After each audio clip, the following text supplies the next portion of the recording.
იუპიტერსა და სატურნს შორის რბოლა მზის სისტემაში ყველაზე მეტი ბუნებრივი თანამგზავრისათვის სავარაუდოდ საბოლოოდ შეწყდა.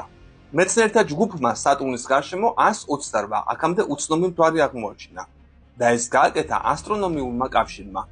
შედეგად ამჟამად სატურნს ჩვენთვის ცნობილი 274 მთვარე აქვს და მნიშვნელოვნად უსწრებს იუპიტერს, რომელსაც სულ რაღაც 95 მთვარე ჰყავს.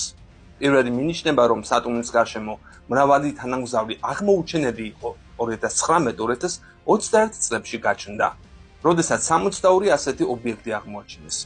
იმ დროს სხვა მცირე ობიექტებიც შენიშნეს, რომელთა აღნიშვნაც მაშინ ვერ მოხერხდა. მეცნიერთა აზრით, თავდაპირველად ისინი ობიექტს და მცირე ჯგუფს წარმოადგენდნენ, რომელიც სატურნის გრავიტაციამ ორბიტაზე ჩაიჭირა. ჯერ კიდევ მზის სისტემის ისტორიის ადრეულ ეტაპზე. შემდეგ დაიწყო მათ შორის შეჯახებები, რის შედეგადაც მიიღეს ის ფორმები, რაც დღეს აქვთ.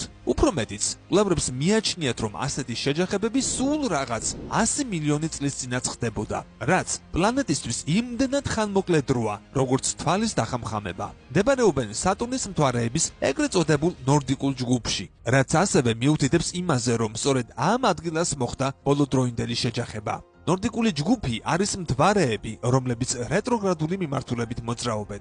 დახრილი კუთხით ელიფსურ ორბიტაზე, სატურნის რგოლებს გარეთ.